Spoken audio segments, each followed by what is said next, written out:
Olá, sejam todos bem-vindos. Vamos começar hoje uma nova aula que é sobre o segundo reinado no Brasil. Viemos trabalhando o processo de independência, o primeiro reinado e o período regencial. E vamos agora para a parte mais longa, né, dessa história do Império no Brasil, que é o segundo reinado, o governo de Dom Pedro II, que em termos temporais, né, é o mais longo e foi também o mais próspero. Na aula de hoje a gente vai se concentrar nessa primeira fase do Império, o apogeu, né, o auge desse Império. E a gente tem aqui duas imagens de Dom Pedro. Uma menos usual, dele ainda menino, aqui aos 12 anos, antes de assumir o trono.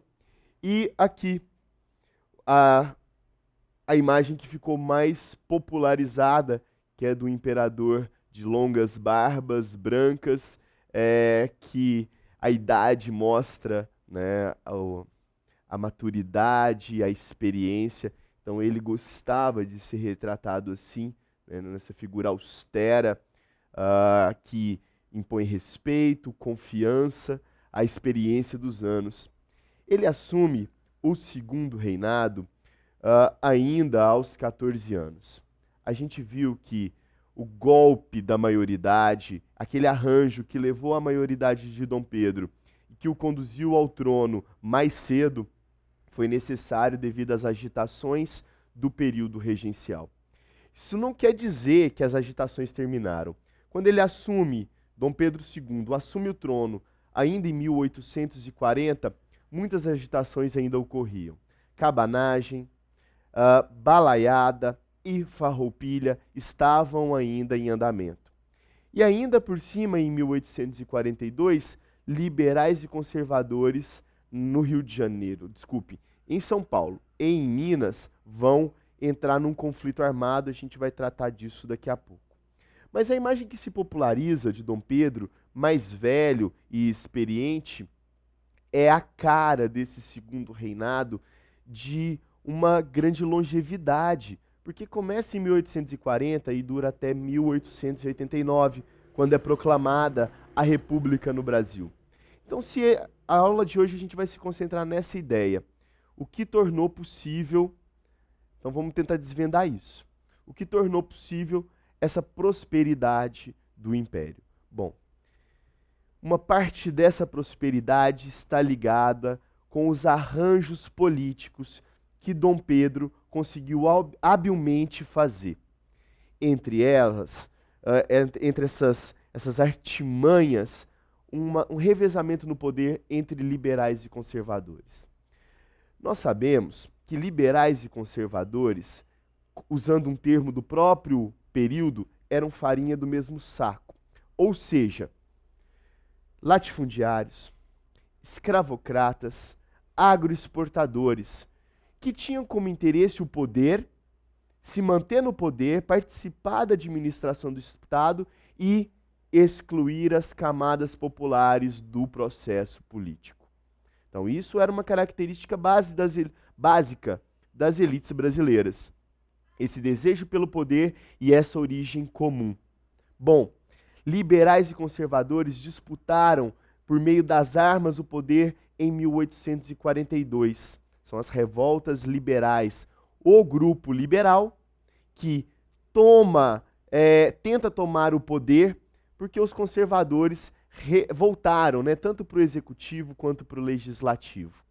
Bom, nessa disputa entre liberais e conservadores pelo poder, o imperador fica do lado dos conservadores, esmaga a revolta liberal. Ela é esmagada em Minas Gerais, na cidade de Luzia. E aí a gente tem aqui os liberais, né, que passam a ser chamados de Luzias. Os conservadores, chamados de Saquarema, porque se reuniam na região de Saquarema, no Rio de Janeiro.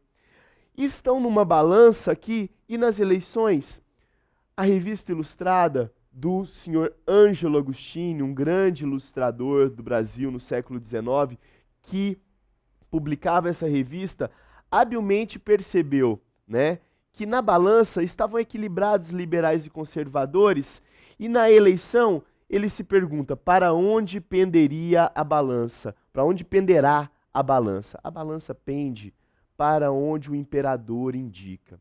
Porque o imperador ele é dono do poder moderador, que interfere no executivo e no legislativo.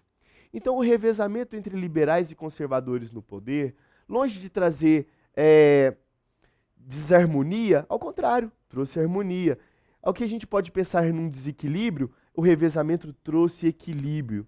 Bom, esse equilíbrio do revezamento no poder, ele foi ainda acrescentado por uma mudança na própria estrutura do poder, que é a adoção do parlamentarismo. O imperador, que era o chefe do poder executivo, sai de cena e entra no lugar o próprio primeiro-ministro. Mas no caso do Brasil, não é o parlamento quem escolhe o primeiro-ministro, como no modelo inglês. No modelo brasileiro, é o imperador quem escolhe o primeiro-ministro. E por isso esse parlamentarismo no Brasil ser chamado de às avessas, ao contrário, quando comparado com o modelo inglês. Então, o imperador é quem indica o primeiro-ministro e o primeiro-ministro compõe o ministério. As eleições, cujo peso do governo é grande, decide a Câmara dos Deputados, que vai ser ou mais liberal ou mais conservadora, dependendo do ministério. E cabe ao imperador revezar ministérios e dissolver assembleias, Câmara de Deputado ou mesmo senadores, mas o normal é dissolver a Câmara dos Deputados e revezar liberais e conservadores no poder. Então percebam, essa mudança, esse arranjo de revezar liberais e conservadores no poder e de Dom Pedro sair da cena do poder ou do governo, estando acima, controlando tudo pelo poder moderador, ajuda a não desgastar tanto a figura da autoridade do imperador. Ele não mais participa do governo diretamente, ele não faz parte do executivo, ele não faz parte do legislativo, mas ele ajuda a compor e a revezar no poder esses grupos que no final, como a gente disse anteriormente, são farinha do mesmo saco. Então uma parte da prosperidade que leva a esse apogeu do império está nesse revezamento entre liberais e conservadores. Agora, uma outra parte é a riqueza oriunda da produção do café. Nessa imagem, nós temos um quadro, né, uma representação de um quadro do Portinari, o lavrador de café. É um homem negro, é um escravo que está plantando café. Mas perceba ao fundo já a locomotiva puxando os vagões e levando o café para o litoral. Porque esse café produzido, ele tem um destino, é o mercado externo. E graças à expansão e à riqueza do café, houve prosperidade no império. E essa elite, fundamentalmente, ligada ao café, vai poder viver de uma maneira com um fausto muito grande, com uma grande desenvoltura, vai participar da política. Esses barões do café, principalmente da região chamada de Vale do Paraíba, que pega Rio de Janeiro, Espírito Santo, uma parte de Minas e São Paulo, bom, esse Vale do Paraíba e esses barões do café vão acumular incríveis riquezas e vão ser, ou serão, ou foram, né, a elite que desempenhou o poder. A mão de obra fundamental, a do negro escravizado. E é aí que a gente vai ter algumas mudanças. Porque do Vale do Paraíba, esse café vai expandir para o interior de São Paulo, o chamado Oeste Paulista. E aí a gente vai ter algumas alterações com relação à mão de obra.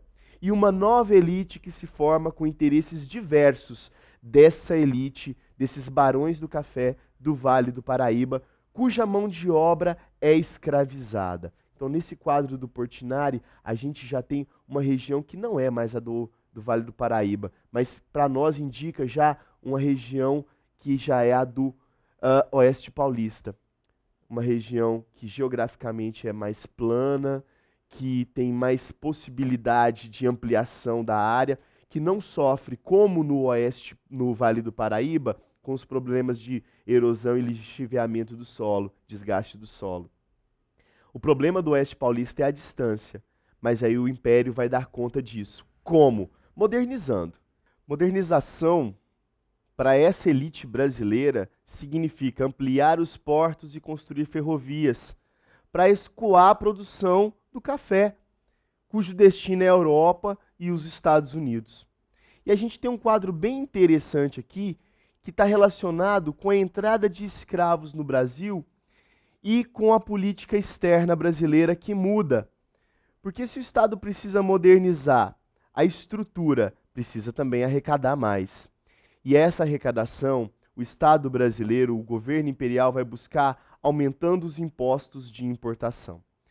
E aí é criada em 1884, em 1844, a tarifa Alves Branco. O que essa tarifa significa? Um aumento das tarifas de importação e a Inglaterra perdendo seus privilégios comerciais no Brasil. Quando o Brasil aumenta os impostos de importação, que variavam entre 15% e 24%, e passam agora de 30% ou 60%, 30% de impostos para os produtos que não têm um similar no Brasil, 60% de impostos para produtos importados que entram no Brasil e que têm um similar. Isso significa que tanto o Brasil começa, e a gente vai ter o Mauá nessa situação, começa a ter uma produção interna, tá? Vários gêneros que antes eram simplesmente importados, que agora vão ter uma condição favorável de ser produzidos no Brasil. Mas uma outra questão que é muito importante, a retaliação da Inglaterra pela perda desses privilégios no Brasil. E em 1845, é o primeiro ano aqui que está aparecendo do nosso quadro, tá? Mas esse ano marca um decreto inglês que passa a combater o tráfico negreiro no Atlântico. É o tal do Bill Aberdeen. Graças ao Bill Aberdeen e essa pressão inglesa, nós, no Brasil, ou melhor, a elite brasileira vai tomar uma atitude que é muito interessante. Em vez de diminuir o tráfico de escravos, como a gente pode perceber por esse gráfico, o tráfico de escravos aumenta ano a ano. Era de se imaginar que, graças ao combate que os ingleses estão fazendo no Atlântico, prendendo navios, devolvendo a carga humana à origem, era de se esperar que o tráfico diminuísse, mas não, o tráfico aumenta. Por quê? Bom, são duas as razões aqui que a gente pode apontar de uma maneira mais simples. Uma razão, a necessidade de mão de obra e a expansão do café para o oeste paulista. O crescimento mesmo na própria região do Vale do Paraíba. Essa é uma primeira questão. Segunda, se são esses mesmos homens que criam as leis, que usam os escravos, vão fazer um plantel de escravos, antes de finalmente, em 1850, decretar uma lei, a lei chamada Eusébio de Queiroz, que realmente aí definitivamente proíbe o tráfico negreiro, e aí vai ocorrer um decréscimo da entrada de escravos de origem africana no Brasil. Então percebam, o Bill Aberdeen inicialmente, apesar de ser uma pressão, não resulta numa diminuição do tráfico de escravos para o Brasil. Pelo contrário, a gente vai ter entre 1845 até a decretação da Lei Eusébio de Queiroz em 1850, um aumento constante do tráfico de escravos. Tá? Agora, com o fim do tráfico de escravos, quer dizer, olha, não é porque se proibiu que acaba totalmente, mas ele declina de uma tal maneira que se torna insuficiente para atender à demanda, à expansão do cafezal. O cafeicultor expande o cafezal, precisa de mão de obra. Ele vai recorrer ao tráfico interno. Mas o preço do escravo aqui dentro cresce muito. Qual é a solução? Atrair os imigrantes. Então, a imigração para o Brasil de europeus para trabalhar no cafezal começa a partir de 1850. E é muito interessante porque ela é acompanhada de uma outra legislação, que é a Lei de Terras. Ou seja, o imigrante vem com a promessa de que no Brasil ele vai poder ter terra. Pode, desde que ele compre. É isso que estabelece a Lei de Terras. Quem tem terra tem que registrar. E o grande, muitas vezes, registra a terra do pequeno. Usa de processos ilícitos para registrar a terra que é de outro. Aquilo que a gente chama de grilhagem, né? Produzir um documento falso que dar a ele uma aparência antiga, para que esse documento seja considerado anterior a um outro. Então esse é um processo, tá? Ou seja, a Lei de Terras garante o latifúndio. Por quê? Porque o grande tem o dinheiro para registrar e tem dinheiro para comprar mais terras. E o imigrante que foi atraído para o Brasil com o objetivo de ser mão de obra no campo, ele vem para o Brasil exatamente porque ele é pobre. E se ele é pobre, ele não vai ter dinheiro para comprar as terras. Ele pode ter terras? Claro que pode. Mas ele não vai ter condição, na maior parte das vezes, de possuir a terra, porque ele não tem como comprar a terra. Então, esse imigrante atraído para o Brasil, ele vai ser mão de obra barata, tá? Para o cafeicultor. E aí a gente tem uma situação que no início desse processo, um processo iniciado pelo Nicolau do Campos Vergueiro, um senador, muitos desses imigrantes, a maioria deles de origem italiana, acabou reduzido à condição de escravidão, escravidão por dívida. Por quê? Porque esse imigrante, para chegar no Brasil, o cafeicultor pagava a passagem no navio, a hospedagem, e depois tudo que o imigrante gastasse na fazenda, tanto a hospedagem quanto a alimentação, ele tinha que pagar. Ele tinha que comprar no armazém da fazenda, ele vivia na fazenda e ele nunca conseguia pagar a sua dívida. Então ele ficava preso à fazenda. E para quem acha que escravidão por dívida é uma coisa lá do século XIX, se engana. Porque hoje a gente tem em todas as regiões do Brasil um Ministério do Trabalho extremamente atuante que trabalha no sentido de acabar com uma prática que ainda existe no campo, que é a escravidão por dívida. O sujeito que é atraído, principalmente aqui para a região sudeste, vai lá cortar a cana e acaba endividado, porque ele manda o dinheirinho para a família e aí ele fica preso na fazenda. Então a gente tem muitos casos, ainda hoje no Brasil, de escravidão por dívida. E foi isso que aconteceu com muitos desses imigrantes de origem italiana. Ficaram presos às fazendas pela dívida que contraíam com os fazendeiros. A gente sabe que depois isso muda. Nós vamos ter, na década de 1870, a intervenção do governo imperial, uma nova prática, né, um contrato que é estabelecido entre imigrantes e o governo, que é o tal do sistema de colonato, que acaba com essa questão da escravidão por dívida. Agora, uma questão que é interessante. Esse café, então, expande para o oeste paulista e vai dar origem a uma nova elite. E essa nova elite usa o trabalho livre do imigrante. Ou seja, essa nova elite não precisa do império para manter a escravidão. E essa nova elite do oeste paulista também não precisa do império para garantir o latifúndio. Ela já tem o latifúndio e tem o registro da terra. Ela tem o imigrante e não precisa mais do escravo.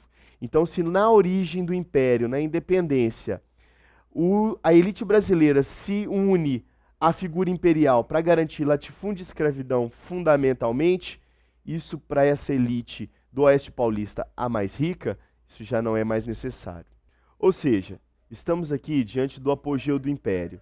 Um apogeu que se deu graças à riqueza do café e ao revezamento político de uma elite de liberais e conservadores que, no fundo, são farinha do mesmo saco.